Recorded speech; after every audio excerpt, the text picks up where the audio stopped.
Good afternoon, New Row, and welcome to Gael Zone. Alongside my co-host Chris Cilauro, I'm Cam Woolley. We're bringing you up to speed in sports around Iona, New York, and the nation.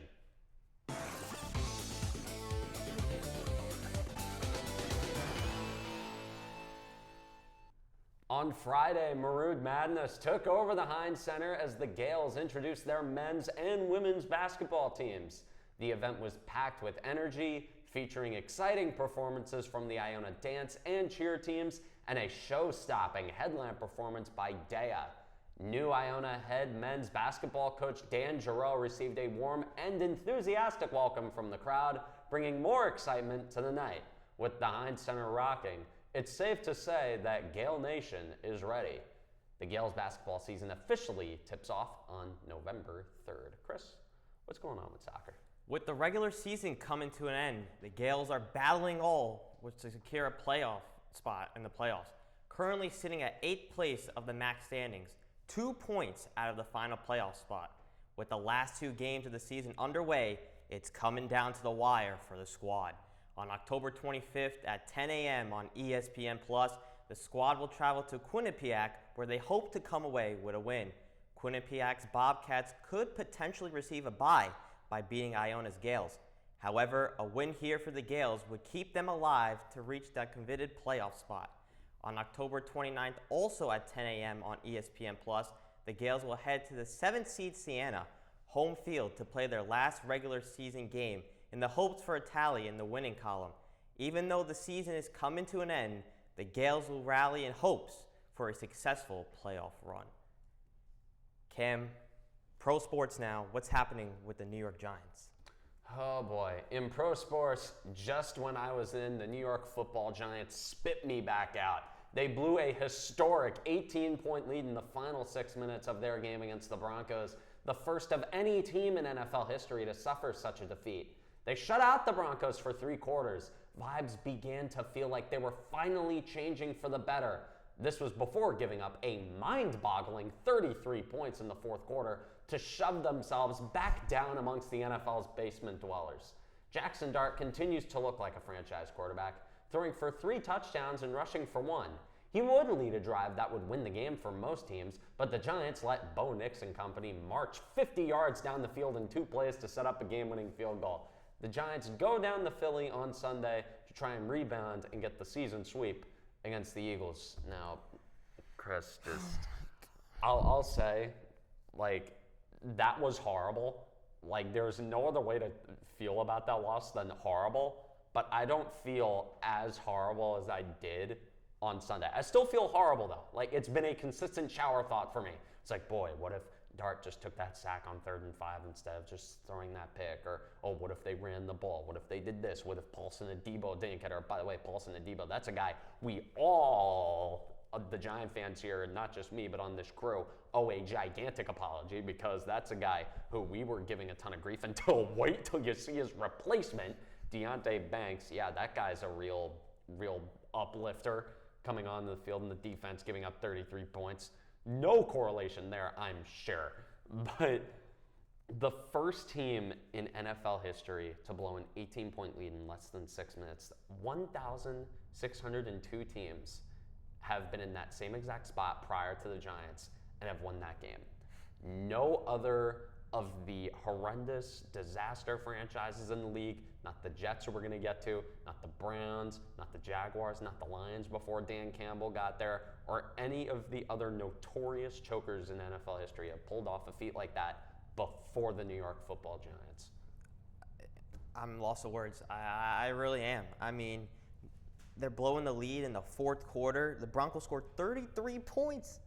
33 points in the 4th quarter. How does that happen? We knew, I didn't even really watch the game. I saw the highlights. I thought the Giants were going to win that game. Simple. And then you let the Broncos come in the 4th quarter, boom, boom, boom, and you lost the game off a field goal.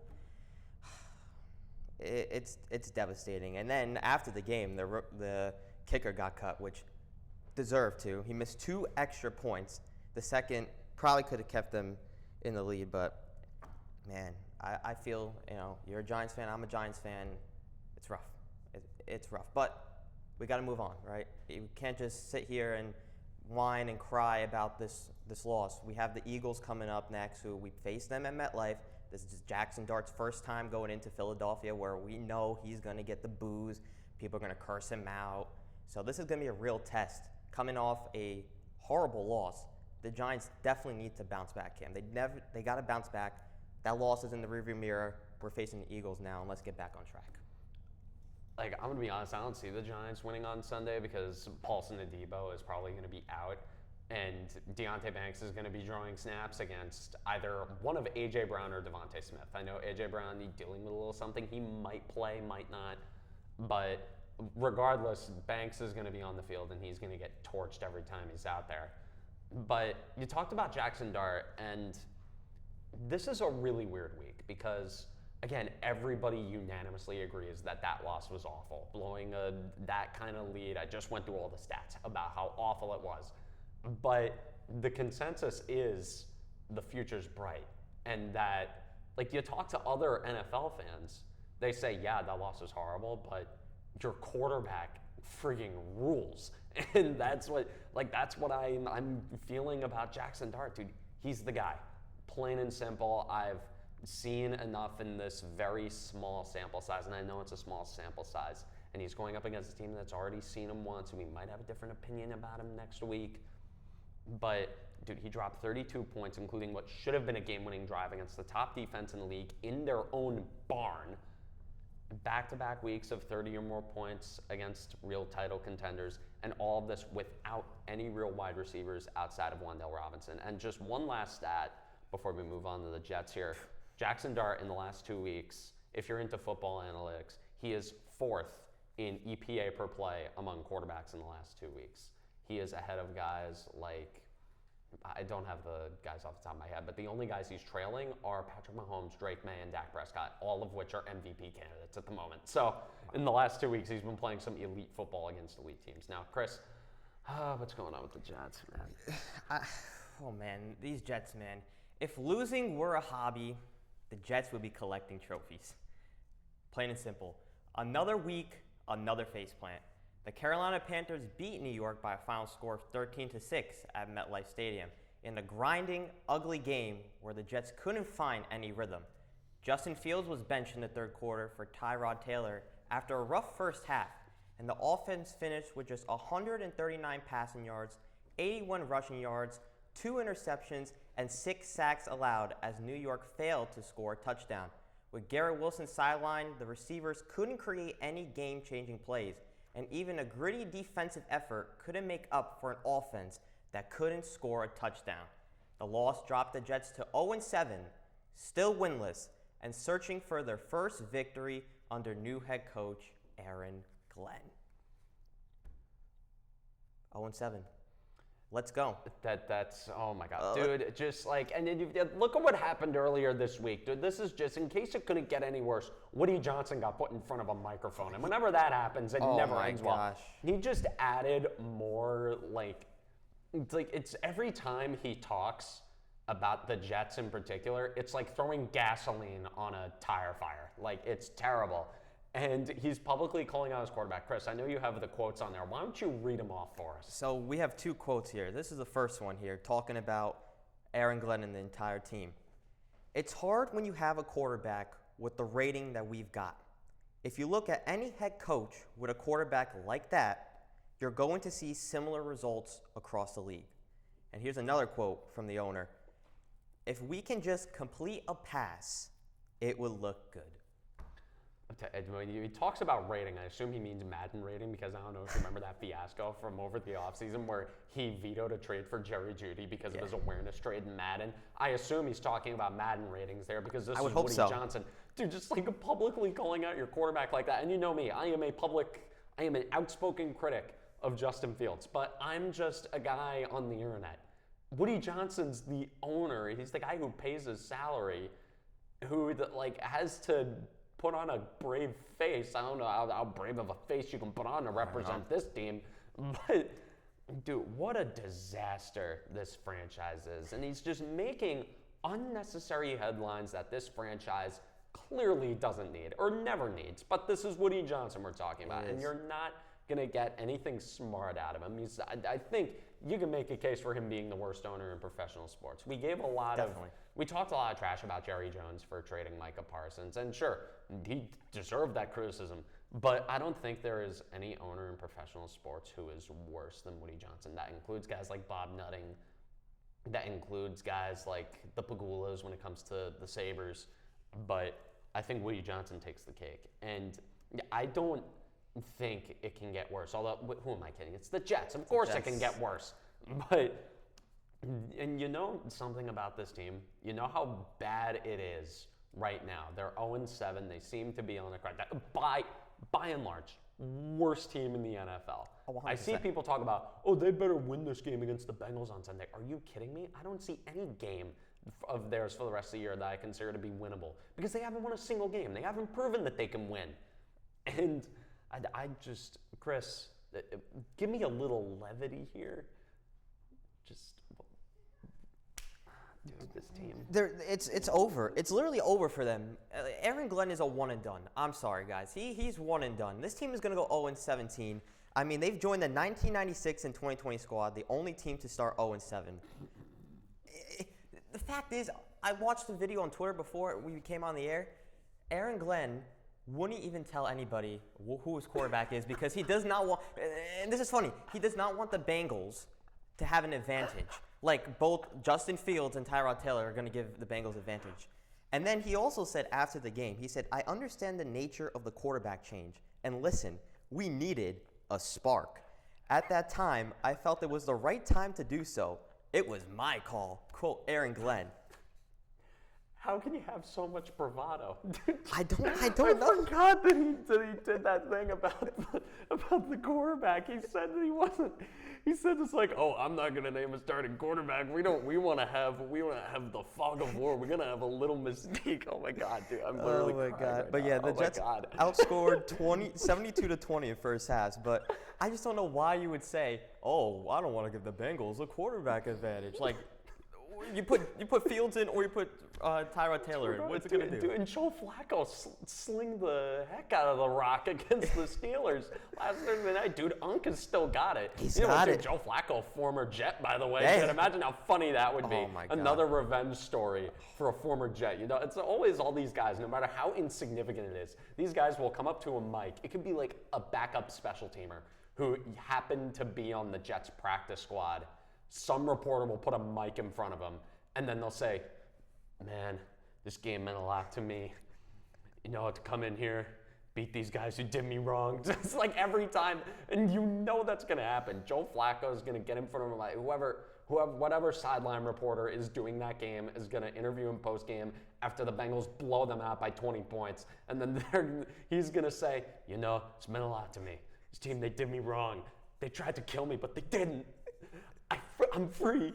I'm free. You can't do this to me anymore. And I'm like, dude, you know, like the funny thing? It's like whenever you see a stat where it's like the Jets are the first team to do this, and this, they invent stats that they put on TV and social media to describe how truly awful the New York Jets are. I don't think I've seen a team do like, and Aaron Glenn, you listen to him talk in press conferences, he still acts like the team he has is the Lions, like they're winning games. He acts like they've won a game. No, they have at not. all this year, and he has the gall to talk back to reporters who are the link between coach and fan. We're basically saying, no, this is, I'm smarter than you. Yeah, 0-7, you're real smart. Yeah. Real smart. Yeah, he was also asked about the comments about Woody Johnson. One of the reporters asked him, he was like, well, I don't know what you're talking about. But man, I cannot wait. We're gonna come back here next week. 0-8, guys. I'm gonna be reading off the prompter. I'm gonna come up with something new because if losing was a hobby, the Jets would definitely be getting trophies. But let's move on to hockey, Cam, and talk about the New York Rangers. What do you got on them? Oh boy, here's another beauty. In hockey, the New York Rangers dropped 1 at home to the Minnesota Wild.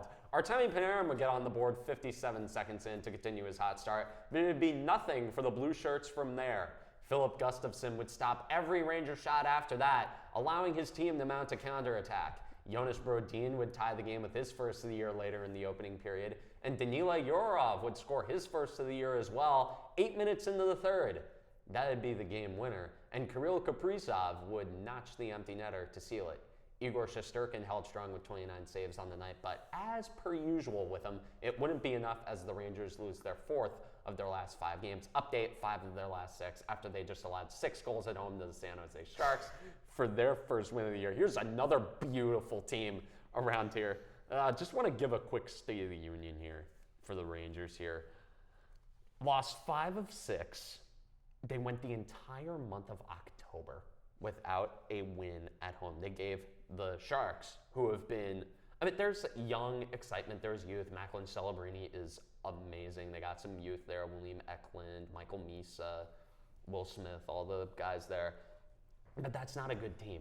When you're a team with standards like the Rangers, you see a team like the San Jose Sharks, who haven't won all year, come into your barn, a place where you haven't won it all year, where teams aren't really scared of you, you go win that game. Sure, you score 5 goals, but the thing about losing teams, they just find ways to lose. And when the offense does their job, Igor Shesterkin, it's a rare stinker for him.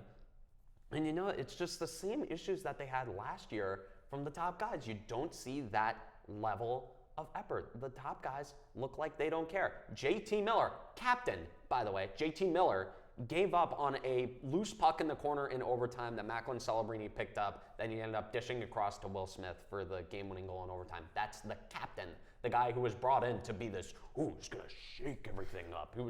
He was escaping a toxic situation in Vancouver. He was going to come in. He was going to smack these guys into shape. He was going to be the captain. He was going to bring the culture, the winning culture back to the Rangers. Yeah, giving up on a loose puck in overtime. Brilliant stuff. Chris, you got any thoughts on these guys? I have down here home ice frustration. I really think it is. I think they're putting too much pressure at home. Obviously, they got the first goal. I know we mentioned last week they haven't had a goal at home. They got the goal at home. But I feel like they're putting too much pressure. I don't know if you have anything to add, but do you think it's mental at this point? Like they're putting pressure? Obviously they got the first goal, but it seems like, they're not having much luck at home versus on the road.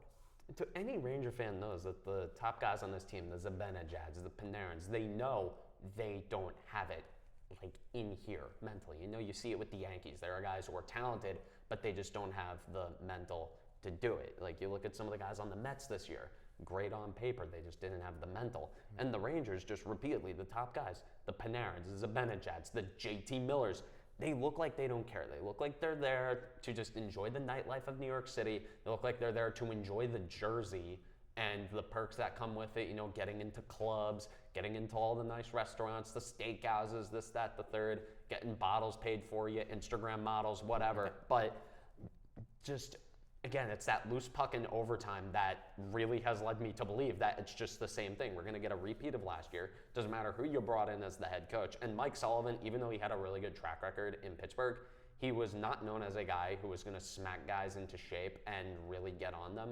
He's much more of a player's coach. And that worked in Pittsburgh when you had skilled guys like Crosby, Malkin, Letang, Fleury, guys who had won before and know what it takes to win the Stanley Cup. And then they won a couple in Pittsburgh with him. And I talked about the lack of depth earlier, and I got on them, and I still think it's an issue. But Taylor Radish scored a hat trick in this game, and they wasted it. The top guys wasted it. And say what you will about guys like Sam Carrick, Taylor Radish, or even Matt Rempe, at least they fight. Even if it's the only thing that they can do. In the case of Matt Rempe, at least they fight and care. Make one of them captain, for all I care, because it's not going to work. Sure, all these guys are just complacent at the top, and it created this lackadaisical culture that it was just a given that they were going to win. Yeah, you guys missed the playoffs 2 years in a row, I believe. That's last year they missed. Last year. You guys got to make the playoffs this year. There's no question about that. They need to, find, a rhythm, and they need to come together as a team and, gel together, and I don't know, it's just confusing, frustrating, really no other words to put it together. But let's move on now to the New York Islanders, The New York Islanders defeated the San Jose Sharks 4-3, earned their third straight win after an 0-3 start. Matthew Schaefer was the game's catalyst. He recorded a goal and an assist, notched his first multi-point game, and extended his career-opening point streak to 6 games. The Islanders built an early lead and held firm despite a strong late push from San Jose. Their goaltending was sharp when it mattered most, and the team tightened up defensively in the final minutes. The victory evened New York's record at 3-3, gave the team momentum with 3 straight wins, and kept Schaefer's surprising rookie surge one of the main storylines to watch going forward. Matthew Schaefer, second NHL defenseman ever to start a career that hot. You know, the power play was good. They went 2 for 2. They're showing big improvement. They allowed a shorthanded goal for a turnover. Their goalie stopped 33 shots. But after, I came on here last week and said, 0-3 start, the worst, I think I said, to like 2006, 2007 season, I believe. And now they won 3 straight. So I think this team slowly, is coming together, I believe.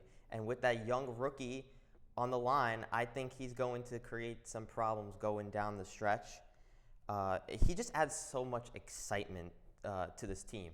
But the Islanders' schedule now is going to get a little bit rougher as they face the Red Wings, Flyers, and the Bruins coming up. So time will tell to see if this hot stretch is real or if this is going to be just a short-time surge that, listen, they won 3 and now they're going to go and lose, the next 4 or 5 down the stretch. Oh, you talked about the surge. I'm surprised. If off camera I talked about the Islanders, I wasn't crazy about them coming into this year. I thought they were old. I thought there wasn't any excitement. They're winners of 4 straight now. They just manhandled the Detroit Red Wings, who have started hot too, like 7-2, I think. And, the usual suspects have been doing well. Schaefer, Matthew Schaefer. If I'm an Islanders fan, I am doing backflips over this guy. I know one of the guys on our crew is an Islanders fan. He is. I love what he's doing. I mean, maybe Norris candidate in the future? Nah. The heck with next year. This year, you can talk about Matthew Schaefer at 18 years old, 3 years younger than me. Boy, I feel old. Being a Norris candidate for best defenseman in the league, because this is a superstar talent on the top of your defensive pairing, one of the most valuable things that you can have on your team. And it's shown a lot. And now the forwards, Bo Horvat's been in over a point a game. Anders Lee is doing well. Kyle Palmieri is doing well. Matt Barzal. And I looked down the leaderboard when I was doing research for this, trying to put the pieces together and what was really clicking for this Islanders team, because they're explosive. I did not. Dude, when was the last time the New York Islanders were explosive? What, in the days of Mike Bossy, Brian Trottier, Dennis Potvin, guys like that? The Islanders haven't been that exciting since those days. And I looked down the leaderboard, I got shocked. Dude, Emil Heineman? He was the main prospect coming back in the Noah Dobson trade. And I was seeing some Islanders fans on Twitter getting a little greedy, asking about, what was the Emil Heineman trade like? But Noah Dobson's doing pretty well in Montreal. Boy, that team's a wagon. So Heineman, dude, goals in 4 of his last 5. He's hot to start his career. He's young. He's a top 6 guy. I'd kill to have him on the Devils right now. But another guy who shocked me, dude, Jonathan Drouin? In 2025, Jonathan Drouin is putting up numbers. Dude, these guys have caught me by surprise. I thought they were going to be lame and boring, and they have exciting depth for literally the first time in my life. They do. I mean, even during that game, they gave up the 1-0 goal, and then they came back and scored 3 straight by the end of the first half. So I'm excited to see what this Islander team can do with Schaefer. It's going to be so much fun to watch and talk about for the next few weeks. But let's talk about your New Jersey Devils. I said New York last week. New Jersey Devils. New Jersey. There we go. That's right. Your Devils have been hot. What do you got on them? Oh, boy, I'm giddy.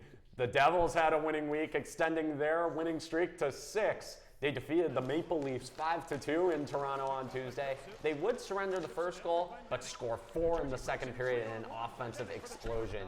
Jack Hughes led the way, scoring a hat trick, the 3rd of his career to continue his hot start to the season. Jesper Bratt would get 3 assists in the winning effort as well. On Wednesday, the Devils came home to the Minnesota Wild and handled them by a score of 4-1.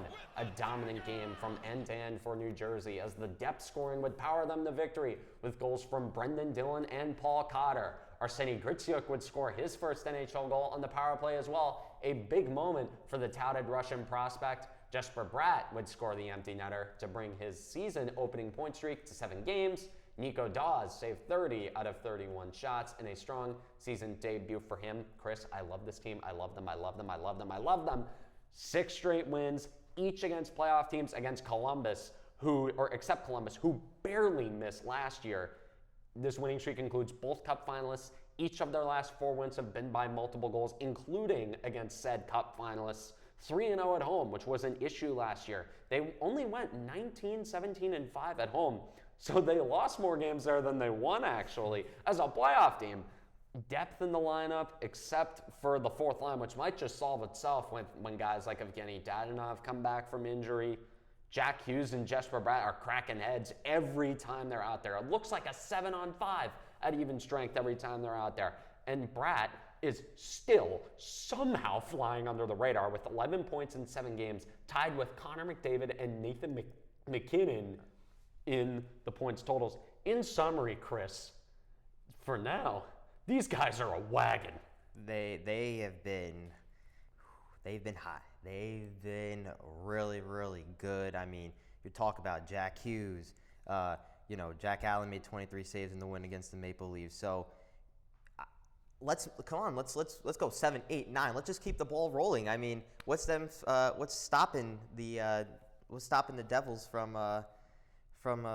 going on a win streak here? And who do they face next? Who's their next opponent? The Sharks tonight.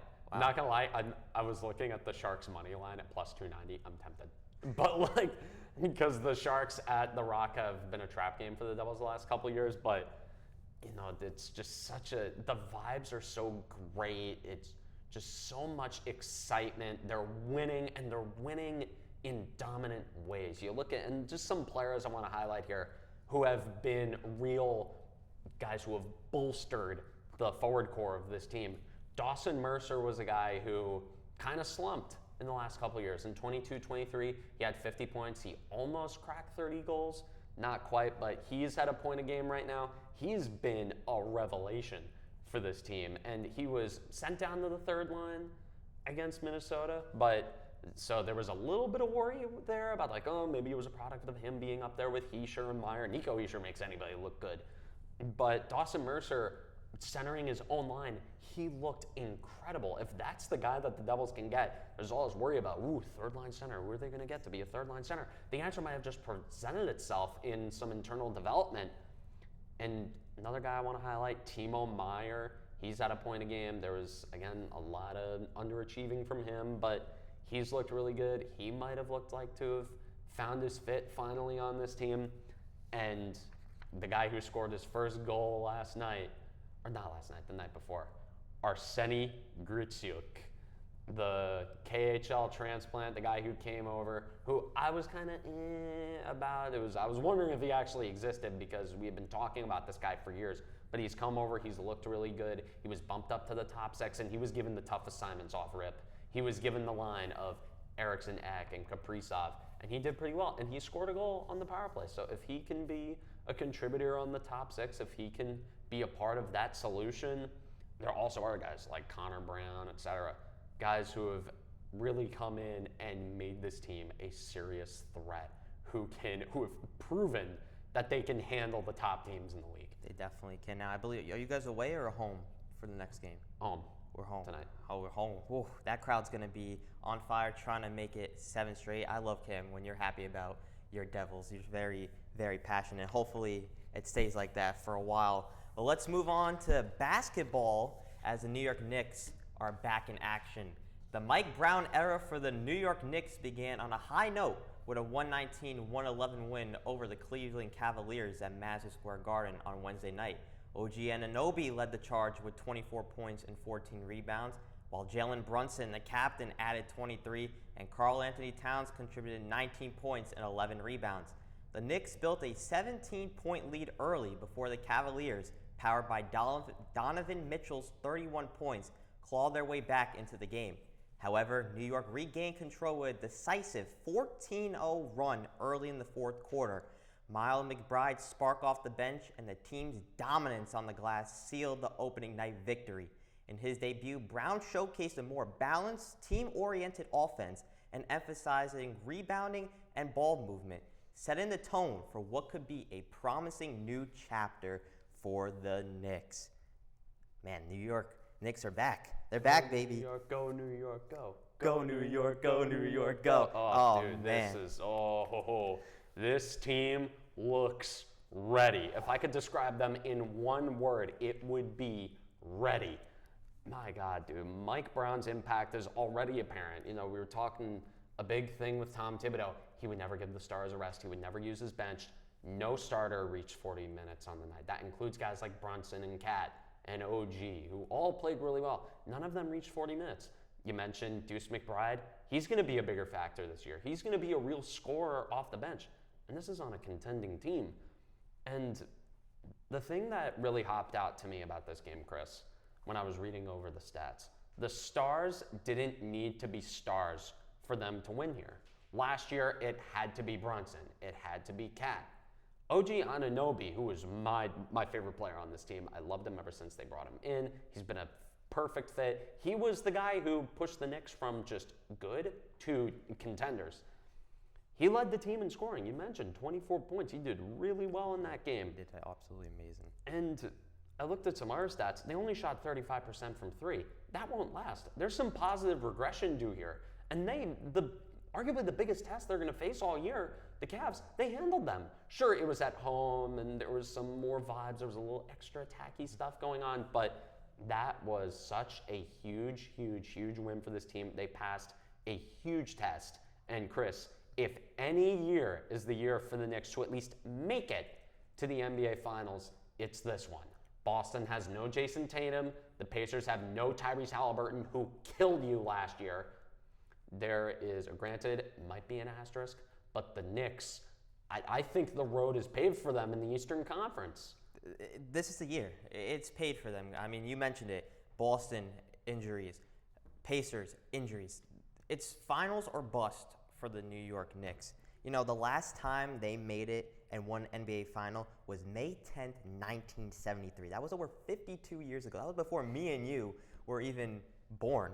And 69% of the New York population was not even born during that last title run. So it has been a while. And we know Mike Brown, he loves to use the bench, where Thibodeau did not really like to go to that bench. He had 11 different players in the first few minutes of that game.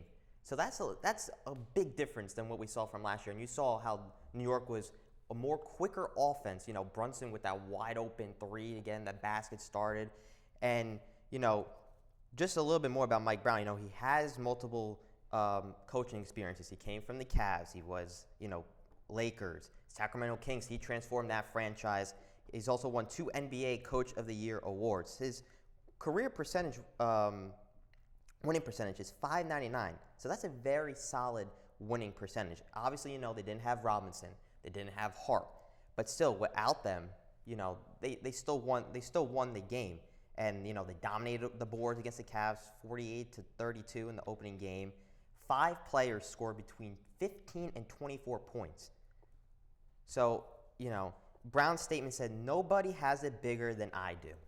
That is true, because, you know, a lot of people were worried, okay, well, what's Brown going to do? What's he going to, you know, how's he going to use the minutes with Brunson and the starters? But I love, you know, what this first game told us about this team. And tonight they face the Boston Celtics at home, Amazon Prime's first game. I mean, that Amazon Prime, I don't know if you heard that theme song, but that theme song is a banger. But I cannot wait to cover this Knicks team. NBA Finals or bust, and please, dear God, make the Knicks win. This is the only team in New York that's going to make the city feel alive. And I just answer my prayers, please. Please. Dude, if the New York Knicks win an NBA championship, that is a party that I'm Oh gonna my be God, at, massive. dude. I don't want to begin to imagine what the city is going to look like the morning after the Knicks win a championship. Oh, dude, I need to see it. At some point in my lifetime, I need to see it. I need to be at the party. I'm not even a big basketball guy, but I need to be at that party, and this team has me juiced.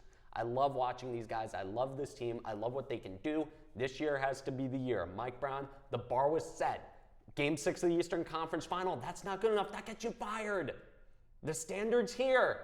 You got to get here. You do. And beyond. So It's clear.